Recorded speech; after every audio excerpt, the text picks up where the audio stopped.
Kapitalisme, sebuah sistem yang membentuk dunia modern. Dari revolusi industri abad ke-18 hingga era digital hari ini, kapitalisme hadir di setiap aspek kehidupan kita. Tetapi, apakah ia sekedar sistem ekonomi, ataukah sebuah ideologi yang menentukan cara kita berpikir, bertindak, dan bermimpi? Kapitalisme telah melahirkan kemajuan luar biasa teknologi, perdagangan global, dan standar hidup yang lebih tinggi. Namun, ia juga meninggalkan jejak panjang ketimpangan, krisis, dan pertarungan bebas. Mari kita telusuri akar pemikiran, perkembangan, hingga kritik terhadap kapitalisme, sebuah sistem yang mungkin paling berpengaruh dalam sejarah manusia modern.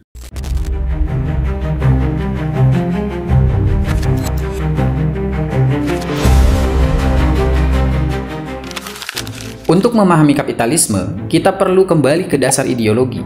Kata ideologi berasal dari bahasa Yunani kuno. Ideos berarti gagasan dan logos berarti ilmu.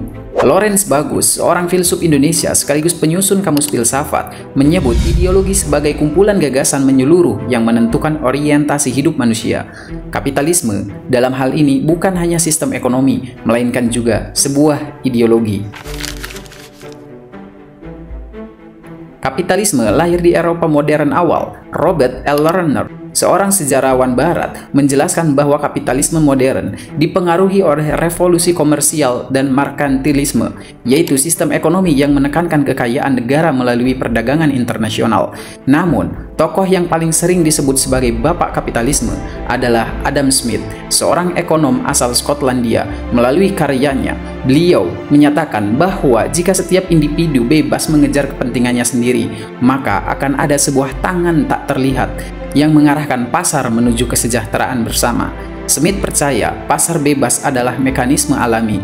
Kompetisi akan menekan harga, mendorong inovasi, dan pada akhirnya menguntungkan seluruh masyarakat. Pemikirannya ini menjadi fondasi dari kapitalisme klasik dan hingga kini masih menjadi rujukan utama dalam ilmu ekonomi. Kapitalisme sejak awal dikaitkan dengan kebebasan individu. Hayek, seorang ekonom sekaligus filsuf politik asal Austria yang kemudian menjadi penerima Nobel Ekonomi, menyebut kapitalisme sebagai wajah ekonomi dari liberalisme. Menurut Hayek, kebebasan individu adalah syarat mutlak agar pasar berjalan sehat. Intervensi pemerintah yang berlebihan justru merusak mekanisme pasar. Sejalan dengan Hayek, Ayn Rand, seorang novelis sekaligus filsuf Rusia, baginya kapitalisme adalah satu-satunya sistem yang menghormati hak-hak individu, terutama hak untuk memiliki dan mengembangkan properti pribadi. Dalam pandangan Rand, mengejar kepentingan diri bukanlah dosa, melainkan kebajikan. Namun, kritik tajam datang dari Karl Marx, seorang filsuf, ekonom politik, dan revolusioner asal Jerman. Dalam karya monumentalnya Das Kapital, Marx menegaskan bahwa kapitalisme pada dasarnya eksploitatif. Ia melahirkan dua kelas, bourgeois, yaitu pemilik modal, dan proletar, yaitu kaum pekerja. Bagi Marx, kapitalisme pasti melahirkan ketimpangan karena keuntungan diperoleh dengan menghisap tenaga kerja. Kritik Marx terbukti relevan hingga hari ini. Data Bank Dunia menunjukkan bahwa 1% populasi dunia menguasai lebih dari setengah kekayaan global. Fakta ini menjadi momen wow dalam perdebatan panjang tentang keadilan dalam sistem kapitalis. Kapitalisme bukan hanya urusan ekonomi, tetapi juga tentang bagaimana masyarakat diatur. Max Weber, seorang sosiolog Jerman sekaligus bapak sosiologi modern, menuliskan tentang hubungan erat antara kapitalisme dan etika Protestan. Dalam bukunya, Weber berpendapat asketisme Protestan, terutama ajaran Calvinis tentang kerja keras, hemat, dan dedikasi, memberi dasar budaya bagi lahirnya kapitalisme modern. Namun, di abad ke-20, Jürgen Habermas, seorang filsuf dan sosiolog Jerman, menyoroti sisi gelap kapitalisme terhadap ruang publik. Menurutnya, kapitalisme sering mereduksi komunikasi manusia menjadi sekedar transaksi, yang seharusnya menjadi arena diskusi kritis warga, berubah menjadi pasar informasi yang dikendalikan oleh kepentingan ekonomi. Pertanyaannya, apakah kapitalisme hanya mendorong rasionalitas dan kerja keras, ataukah ia juga mengubah cara kita berkomunikasi, bahkan cara kita melihat diri kita sendiri?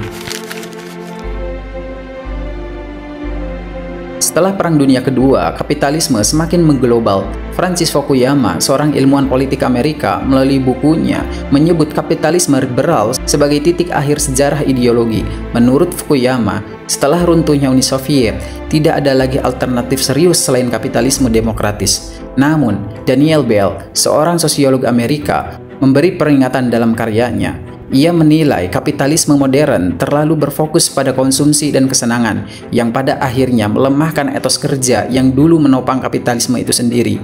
Guy Debord, seorang filsuf sekaligus sineas Prancis, dalam karyanya, ia menyebut kapitalisme modern sebagai masyarakat tontonan, di mana manusia lebih banyak hidup dalam citra daripada realitas. Iklan, media massa, hingga budaya pop menciptakan ilusi kehidupan, sementara substansi semakin terpinggirkan. Dengan kata lain, kapitalisme global bukan hanya ekonomi, melainkan juga budaya dan psikologi. Ia membentuk cara kita bekerja, berkomunikasi, bahkan bermimpi. Kritik terhadap kapitalisme datang dari berbagai arah. Robert Haberoner, seorang ekonom Amerika, menegaskan bahwa meski kapitalisme efisien, ia sering gagal dalam pemerataan. Juragan semakin kaya dan miskin makin melebar, dan ketidakadilan sosial semakin terasa. Di sisi lain, muncul berbagai alternatif. Sosialisme menawarkan kepemilikan bersama atas alat produksi. Semua gagasan ini berangkat dari keresahan yang sama bagaimana menciptakan sistem ekonomi yang adil sekaligus tetap produktif. Kapitalisme adalah kisah panjang peradaban manusia, sebuah sistem yang membawa kemajuan tetapi juga menyimpan kontradiksi. Dari Adam Smith hingga Karl Marx, dari Max Weber hingga Jürgen Habermas, para pemikir telah mengajukan pertanyaan besar, bagaimana seharusnya manusia mengatur hidupnya? Apakah kapitalisme benar-benar jalan terbaik, atau ia hanya salah satu babak dalam perjalanan panjang sejarah ideologi manusia? Pertanyaan itu tetap terbuka, menunggu jawaban dari kita semua.